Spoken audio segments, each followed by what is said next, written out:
Standard 3 Subject English and Topic 6 What is this? What is this? એનો સામાન્ય ગુજરાતી અર્થ કરીએ તો આ શું છે? વસ્તુ, પક્ષી કે પ્રાણી વિશે જાણવા માટે વોટ WHAT એનો અર્થ થાય છે શું વડે પ્રશ્ન પૂછાય છે. તેની સાથે ધીસ એટલે કે THIS ધીસ અથવા ધેટ THAT ધેટનો ઉપયોગ થાય છે. ધીસ ધેટની સાથે ટુ બી ક્રિયાપદનું વર્તમાન કાળનું એકવચનનું રૂપ ઇઝ આવે છે. તો વિદ્યાર્થી મિત્રો, આપણે પાઠની શરૂઆત કરીએ એ પહેલાં થોડુંક આપણે આગળના ધોરણમાં ભણી ગયેલા પાઠનું થોડું યાદ કરી લઈએ. તો આપણે જ્યારે એવો કોઈ શબ્દ હોય તો સ્પેલિંગની આગળ એન આર્ટિકલ ક્યારે મુકાય છે અને કોઈ પણ સ્પેલિંગની આગળ એ આર્ટિકલ ક્યારે મુકાય છે એ આપણે આગળના ધોરણમાં ભણી ચૂક્યા છીએ.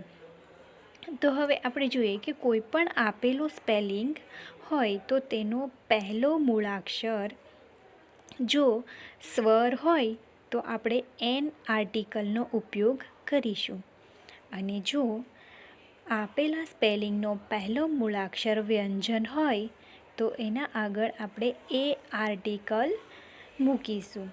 અને હવે આ ચેપ્ટરની શરૂઆત કરીએ તો વોટ એટલે શું, ઇઝ એટલે છે અને ધીસ એટલે આ. હવે દૂરની વસ્તુ દર્શાવવા માટે અને નજીકની વસ્તુ દર્શાવવા માટે આપણે ઇંગ્લિશમાં એક ચોક્કસ શબ્દ હોય છે. ધારો કે ધીસ એટલે કે આ, એટલે નજીકની વસ્તુ દર્શાવવા માટે આપણે ધીસનો ઉપયોગ કરીશું અને જ્યારે દૂરની વસ્તુ દર્શાવવા માટે ધેટનો ઉપયોગ કરીશું.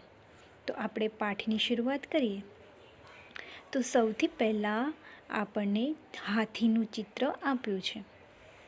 તો હાથીના ચિત્રમાં જોઈએ કે પ્રશ્ન શું બને છે.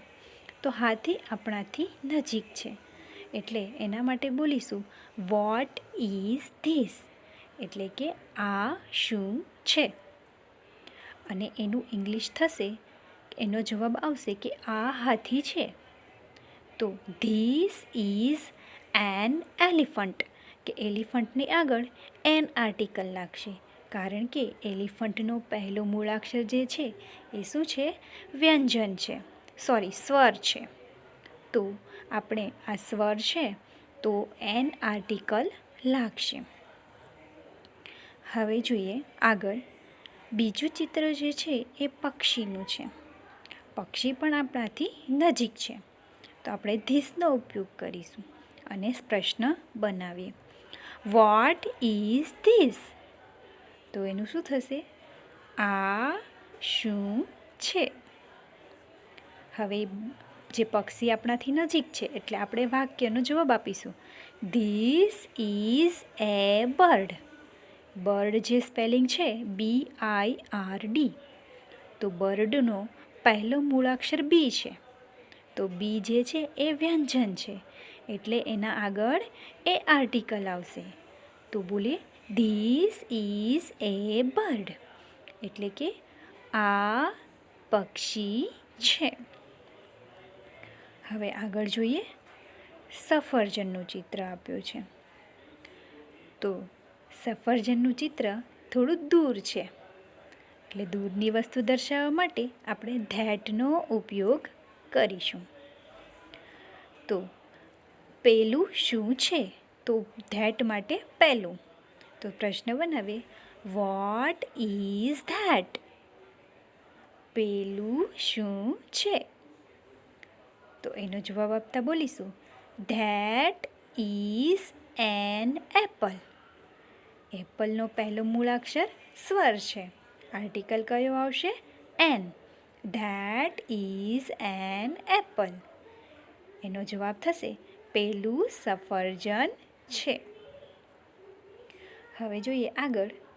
હવે આપણને વાંદરાનું ચિત્ર આપ્યું છે, તો વાંદરા માટે સ્પેલિંગ બોલાવીએ તો વાંદરાને અંગ્રેજીમાં શું કહેવાય? મંકી. તો મંકીનો સ્પેલિંગ MONKEY.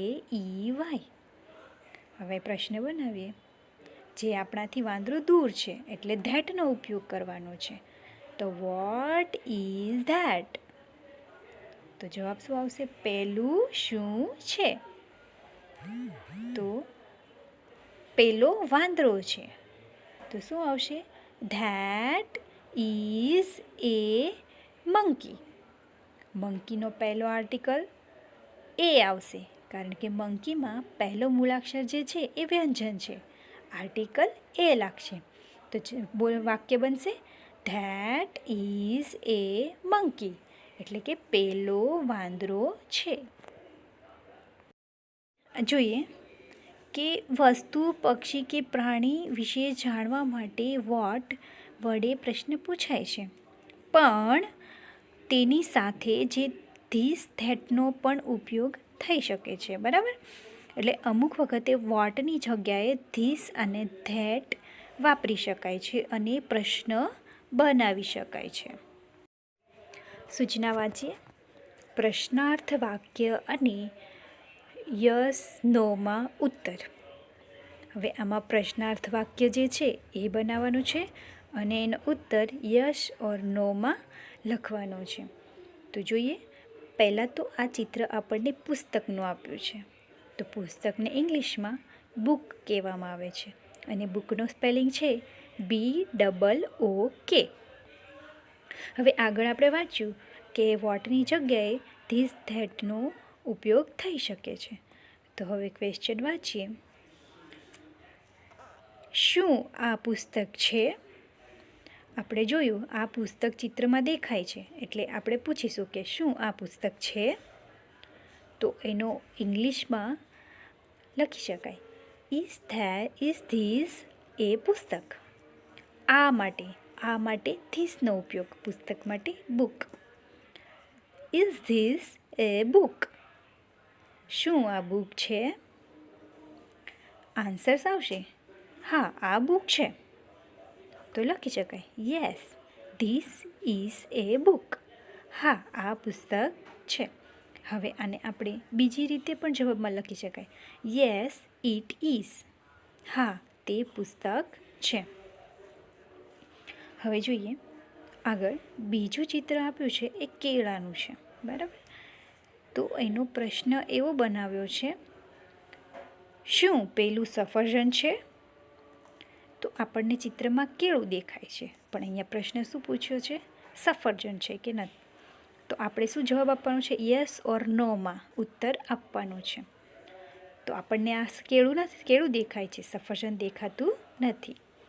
તો આપણે લખીશું શું પેલું સફરજન છે? તો આનું વાક્ય અંગ્રેજીમાં શું બનશે? Is that an apple?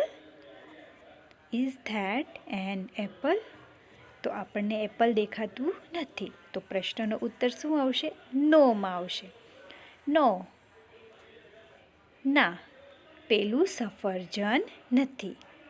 તો એનો જવાબ આપણે અંગ્રેજીમાં શું લખીશું? No, that is not an apple. ના, પેલું સફરજન નથી. હવે આપણે બીજી રીતે પણ જવાબ લખી શકાય. No, it is not. તે વસ્તુ તમે જે કહો છો એ નથી.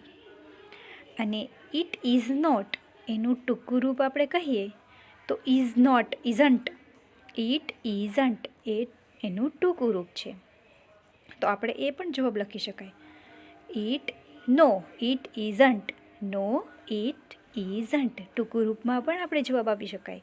અને નો, ઇટ ઇઝ નોટ. અને ક્વેશ્ચનનો answer no, that is not an apple. આવી રીતે આપણે 3 વાક્યમાં નોનો જવાબ આપી શકાય છે અને 2 વાક્યમાં આપણે યસનો જવાબ આપી શકીએ છીએ.